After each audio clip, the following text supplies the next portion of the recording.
partnered with the government of Newfoundland and Labrador in a series of events under the brand name Honor 100. The first of these events took place on the anniversary of the start of the war at the Basilica. And last Sunday we had a nice event at St. Thomas's Church in CLB to commemorate the first enlistments to the 1st Newfoundland Regiment that later on during the war made Royal Newfoundland Regiment, the only such regiment to begin that designation during the First World War. So we were very honored by that. As I say, this is the third event, and we're very pleased that Martin Middlebrook actually volunteered to come here. He's doing a tour of Canada, ending up with his daughter in Calgary in a couple of weeks' time. And we're very pleased that he agreed to do that. This event today is a partnership between the Royal Newfoundland Regiment Advisory Council and the Rooms. And the young lady standing up there, Joy Bartlett, stand up, Joy, she's standing up. Has been just a wonderful support for us in arranging this. This is the first of two talks. The next talk will be on Wednesday evening at 7. And there are still a few tickets left at the Rooms. That's a ticketed event, and we hope that if you're in, if you like that, you buy tickets for that event as well. Really nice to see so many people. Martin's main contact with us has been through Dr. David Parsons, and I'd like to ask David to come forward now and introduce our guest speaker.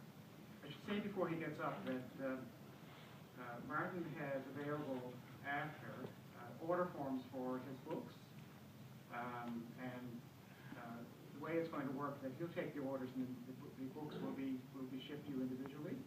We're taking cash and the checks. You can also fill out the order form and send it to the address on the order form. David, over to you.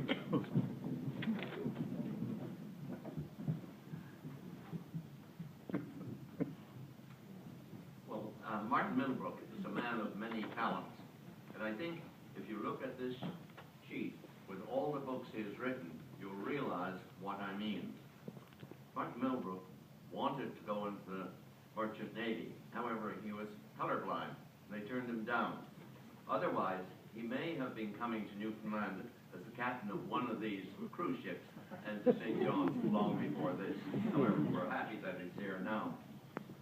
He served in his national service as a motor transport officer in the Jordan and Suez. Then he went into the poultry business. And like many of us, his interest in the First World War was stimulated by stories of friends, family who had served in the war. A visit to the Western Front, and especially the Somme, he was moved by the fact that so many of the graves had the date July 1st, 1916 on them.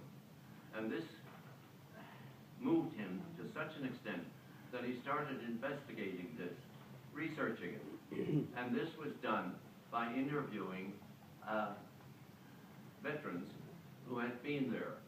He had read extensively the books, who were the top down, but he wanted to go from the top of the bottom up, as he said.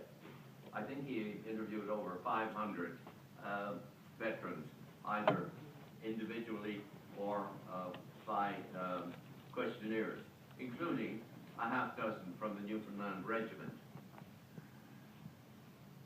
It was his interest in this that he decided to write a book about the Battle of the Somme with a companion. Well, his companion dropped out, and he wrote the book. However, one of the things happened at that time. 1960s, 1970s, a low ebb in the interest in the First World War. The veterans were disappearing. The Second World War was still the main thing. He had trouble getting a publisher. For 3 years he tried researching and then publishing.